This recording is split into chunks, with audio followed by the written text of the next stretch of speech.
Hello, Internet. It is Adam Malik Aaron, and welcome back to Box Office Predictions. Today we are going to be talking about Uncharted. So, as usual, we're going to be going over the pros and cons. So, let's get to it. Pros Uncharted, if you didn't know, is based off of a video game series, a series that started 15 years ago. And has had 5 games total, 4 major ones, and one that's basically a standalone expansion to the fourth one, that being Lost Legacy. And the games have done quite well in terms of sales. I mean, the first 3 games literally saved the PS3 from damnation. Because if you didn't know, PS3 had a pretty terrible start initially due to having no games and costing $600, and nobody wanted to buy it. But that first Uncharted game was like, when it came out, people were just like, "Oh wow, this game is something else," because the game was essentially an action movie, a big old globe-trotting adventure movie, except it was much longer and you get to control it, right? And people fell in love with it. They fell in love with like the characters and the story and all the aspects and like the big action movie esque set pieces. People fell in love with it. And so because people liked that first game, they made more. They made 2 more for the PS3, and then when that fourth game hit in 2016 for the PS4, that game blew up. It sold like over 15 million copies, which is a lot, obviously. It was the best-selling game in the series. It was, I think, the second best-selling game for the PS4, and the PS4 has sold a stupid amount of units, like over 100 million units. So that's remarkable. So yeah, obviously Uncharted has an established hardcore fan base, and it's likely that fan base is going to check this movie out, whether the movie's good or bad. They were going to check it out anyway, or at least a decent amount of them would. So yeah, strong brand name recognition in the gaming world. Boom, that's an easy pro right there. So that's pro number one. Pro number two, our 2 leads here, Tom Holland and Mark Wahlberg. Now, Tom Holland, do I need to tell you who he is? I mean, he's only like the newest Spider-Man. I mean, that No Way Home. I mean, it only made like 780, 762 million domestic, 1.8 billion worldwide. Like, whatever. I'm kidding, okay? Like, No Way Home was just, it's hard to put it into words just how successful it was. I mean, it was the biggest movie of the past 3 years. It destroyed all expectations. And yeah, it low key saved the movie theater industry forever. Like, it really did. It definitely saved it for the next few years just by itself. And yeah. So obviously, Tom Holland, everyone knows who he is via not just No Way Home, but his other roles as Spider-Man, like in Spider-Man Far From Home, Spider-Man Homecoming, and then Infinity War, where he went to dust, and obviously the meme that came with that, that Mr. Stark, I don't feel so good, and that got memed into oblivion, and even his first role in the MCU in Captain America: Civil War, where he debuted, like everyone knows who Tom Holland is at this point, right? And for Mark Wahlberg, everyone knows who he is. I mean, he has a lot of stuff under his portfolio here. I mean, he's quite expansive. I mean, go down this long list. There's Instant Family. There's the Daddy's Home movies. There's Transformers 4 and 5. Ick. There's the Ted movies. Uh, Lone Survivor, Pain and Gain, Two Guns, Contraband, The Fighter, The Other Guys, Max Payne, if anyone remembers that. So this is Mark Wahlberg's. This is his second video game movie, so that's a fun fact for you. Um, The Departed, Italian Job, The Perfect Storm. Let's see. I guess Boogie Nights would count too. And even the Planet of the Apes remake in 2001, despite how bad it was, it still made a lot of money. So people know who he is. He's very recognizable. So both of our leads here are extremely recognizable. So that's a easy pro right there. So that's pro number two. Pro number three is the fact that it's a holiday weekend. I mean, it's a 4 day weekend. It's President's Day weekend. And, obviously that's going to help movies. It's going to help their weekend legs. And, in the past with President's Day weekend, we've had a lot of success. I mean, look at what happened in the 2010s. I mean, like 50 Shades of Grey made a lot of money. Deadpool made a stupid amount of money. Black Panther made a stupider amount of money. um, the Sonic movie in 2020 made a lot of money. Even Kingsman, which is kind of comparable to this, made quite a bit of cash too, even in the shadow of 50 Shades. So, is from past experience, past movies, like it's obvious that President's Day is a good weekend to launch a movie as long as you have the right type of movie. So yeah, that's definitely in Uncharted's favor. So I would consider that a pro. So that's pro number three. Trying to think of other pros. I mean, it had a decent launch overseas in like the few countries it opened in. It did pretty well in the UK and whatnot, and some other countries. So that's good. That's a positive sign. It's a positive omen. So I'll consider that a pro. And another pro, when it comes to like direct competition, there really isn't any, especially not this weekend. I mean, all it really has to deal with is Dog, and I don't think Dog is is gonna beat this. And not to mention, last week we've had a lot of duds in recent weeks. I mean, the only one that's really done well was like what, Jackass Forever, and that's like 3 weeks old. Everything else just kind of tanked. So that's great for Uncharted. It doesn't have to deal with like strong competition. I mean, sure, in 2 weeks' time, it's got to deal with the Batman, and that will definitely be a problem. But for these next 2 weeks, should be easy peasy for Uncharted. So I would consider that a pro right there. Um, I think that's it with the pros, as far as I know. All right, this next part is both a pro slash con, and that's the video game movie genre as a whole. Now, a lot has been said in the near 30-year history of this genre. That started all the way back with the first Mario movie and all of just the bad memories that are associated with it. Although that movie's gotten a lot more love now than it did back then because people realize just how insane it was. um so yeah, they started with that. I'm gonna bring up like a list off screen if I can be super accurate. Oh, here we are. This God, there's so many. I mean, from the first Mario movie, like the Double Dragon movie, the first Street Fighter movie, the first Mortal Kombat movie, that was the first that really did well.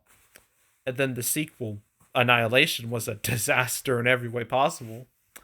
Then 2001, you had Lara Croft Tomb Raider, which did great. The first Resident Evil and the next few Resident Evils after that did really well. The sequel to Lara Croft Tomb Raider, Cradle of Life, did bad. House of the Dead, let's not talk about that one. Alone in the Dark, let's not talk about that either. Doom bombed. Blood Rain bombed. Silent Hill did pretty decent. DOA Dead or Alive bombed, although I love that movie as a guilty pleasure. Same goes for Mortal Kombat Annihilation. I love both, despite knowing how trash they are. Hitman did okay, although it wasn't good. In the Name of the King, A Dungeon Siege, Tail, tanked. Max Payne, which I already showed, did eh. Street Fighter: The Legend of Chun-Li was a disaster. Prince of Persia: Sands of Time, it it didn't do the worst, but it wasn't the hit that Disney wanted it to be. They wanted it to be like another Pirates of the Caribbean esque series, and that clearly didn't happen. Uh, Silent Hill Revelation didn't do great. Need for Speed did fine-ish. Hitman Agent 47 did bad. Warcraft bombed in America, but did comparatively better overseas, but it still didn't do great. There's also like the Angry Birds movie did pretty decent. Assassin's Creed, that movie can burn, in my opinion. That movie can die in a ditch. Um, let's see, the last Resident Evil movie didn't do great in the States, but it was saved from via overseas. I'm talking about the Mila Jovovich movies, not the newest one that came out. I will talk about that in a little bit. The recent Tomb Raider movie did it did okay. Rampage did okay. Detective Pikachu did pretty well, and it was the first video game movie to not be hated by everyone. And then the Sonic movie after that, did really well. The biggest opening ever for a video game movie, which, again, funny enough, came out the exact same weekend as Uncharted, President's Day weekend. So there's that. Monster Hunter in 2020 did bad, although that was more because of the pandemic than anything else. Mortal Kombat last year had to do with the HBO Max experiment, but did really, really well on HBO Max, which is probably why it's getting a sequel. And then the last video game movie we got, which was also from Sony, Resident Evil Welcome to Raccoon City, disaster. A complete catastrophe. And I didn't even mention Angry Birds 2, that didn't do well either. So yeah, the whole video game movie genre is a giant mixed bag, although things have gotten comparatively better now than they did like 10 or so, 5, 10, 15 years ago. So there's that, but still, it's still really iffy. Like, even for games that have sold millions upon millions of copies, they can still do bad. So, um, yeah, just want to mention that the whole video game movie aspect of this. So, yeah, that's an obvious, obvious, just something to mention. Oh, I didn't even talk about this. It's Thursday previews came out for Uncharted, and they are way better than I expected. Not gonna lie, I thought this movie was gonna tank hard. It just looked like a bad idea, and how expensive it was, like $120 million. I'm like, this movie's this movie's gonna embarrass itself, is it? Especially what's been going on the past few weeks. But this preview number shows up. I'm like, hey, this movie may not embarrass itself because this preview number is very promising. I mean, it's better than, I think it's the best preview number we've had all year so far, although it's likely going to be destroyed by the Batman very soon. But it's still better than I expected. Way better than I expected.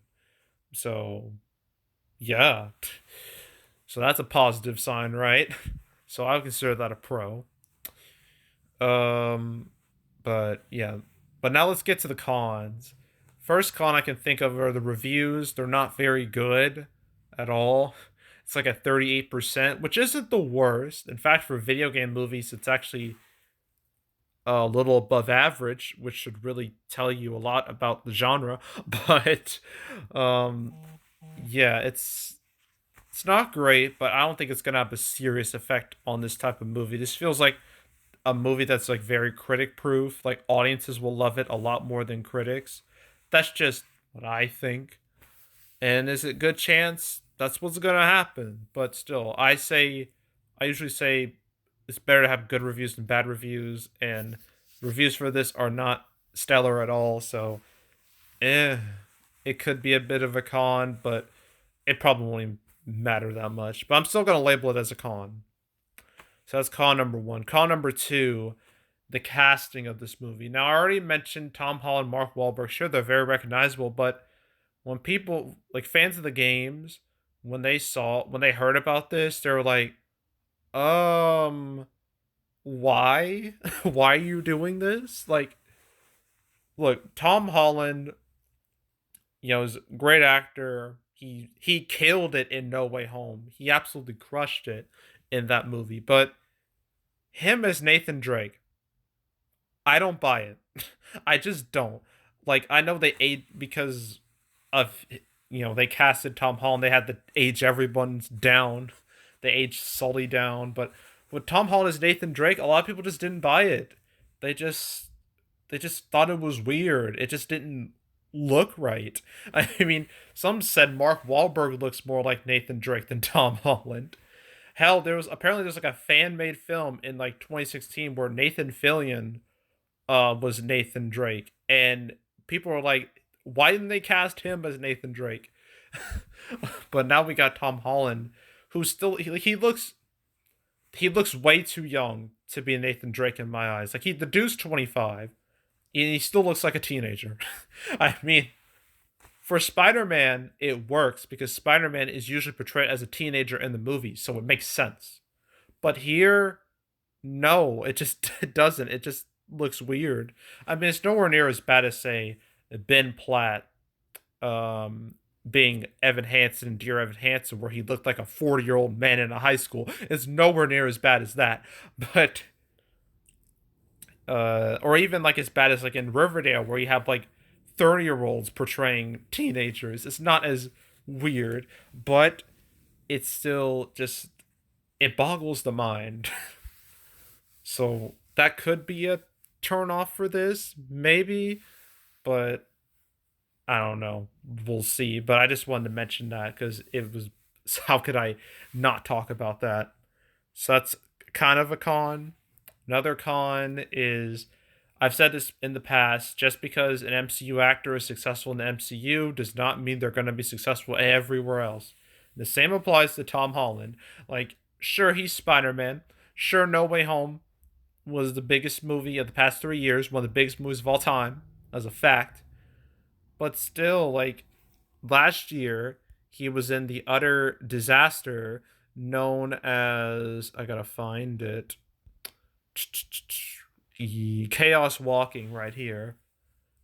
Now, this movie was screwed from the get go. It was filmed in 2017. It got pushed back endlessly. It got had to go through reshoots because it was really bad. Then COVID screwed it over, and then it came out only made 13 million domestic, 27 million worldwide on a budget of 100 million. Oof, yikes, eek. And he was like the main star. Well, him and Daisy Ridley were the main stars. And look, okay, this is the greatest example I know. This movie was screwed long before it came out, but it's just proof positive that just because you're in the MCU doesn't mean that success is gonna translate to everything else. So that's the main thing with Tom Holland, and even with like Mark Wahlberg, his track record can be very spotty sometimes. I mean, let's look at it.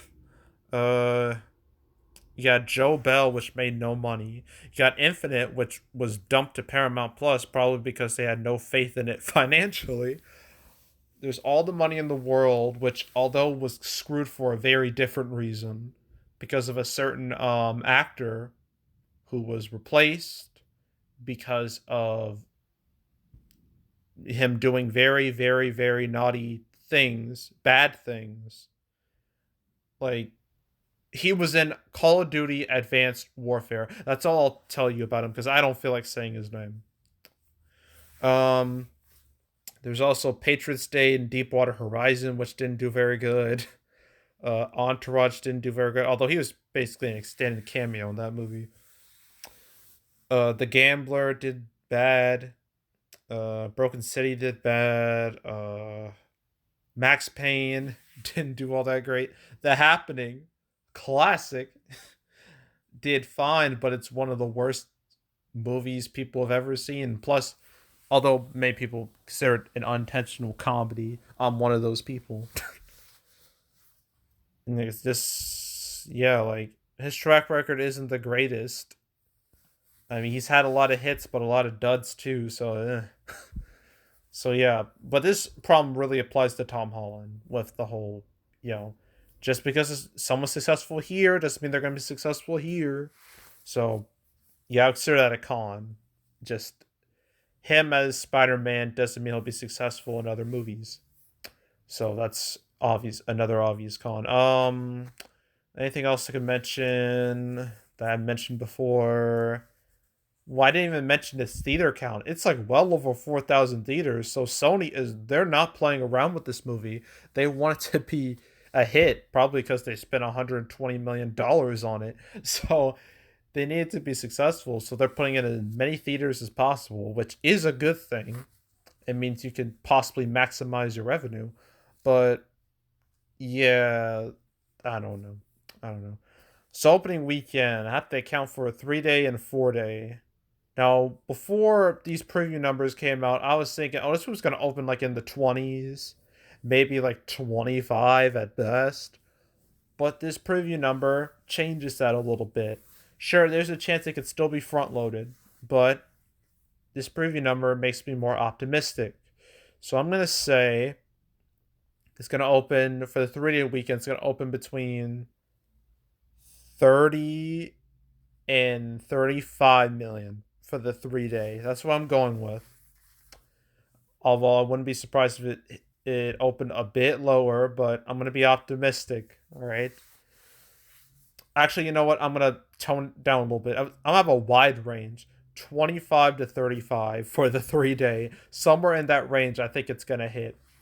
It's gonna hit somewhere within there, and its 4 day weekend will probably be between like, I don't know, 30 and 40 million, and then its total, I don't know, 80 million maybe. Depends on like how well it does. So yeah, it won't be a complete embarrassment, but it won't be a massive hit either. So yeah, and that's it for this weekend. Ugh. Next weekend, well, actually, if things went differently, I would have had two more movies to talk about. I would have talked about Ambulance and Rumble, but Rumble got pushed up 2 months and went straight to Paramount Plus, so I couldn't talk about that. And Ambulance got moved 2 months later to April, so I can't talk about that until then. So yeah, just wanted to mention that. And the next week, I got Cyrano and Studio 666, apparently. Then the week after that, the big one, the big boys, the Batman. Can't wait to talk about that. That's going to be a video. I can tell you that for sure. And yeah, so that's all in the near future. But anywho, yeah, that's it. That's all. Make sure to subscribe, like this video, leave a comment, turn notifications, share the whole drill. Want to check out more videos like this? I got a playlist on the homepage with all previous prediction videos I made this year. And if you want to watch any of the prediction videos I made the past few years, go to the playlist tab, find them with ease, go do that. There's also the canceled series where I go over all the movies that were supposed to come out but didn't. I covered Uncharted like 3 times because this was supposed to come out like in last year. Obviously didn't happen, so it got pushed back a bit. And boom, it's come out now. So I forgot the exact episodes. I think I talked about the Uncharted in episode 4, super early into the canceled series. And then the next time I talked about it was like part 35. And then a little after that, it was like 54, I'm guessing. Yeah, 54. Those 3 episodes, 4, 35, 54. That's where I talk about Uncharted. So you can go watch those or all the others. I mean, there's 108 episodes now, so go nuts. Watch them all in chronological order. It'll be quite the experience, so go do that. There's also box office recaps where I go over the box office results for any particular month. February recap will come out first week of March, either before the Batman or after the Batman. But still, first week of March is when it should hit, so stay tuned for that. But if you want to watch any of the past recap videos I made this year, or like the past few years, you can do that. And yeah, that's it. That's all. I am out. Goodbye.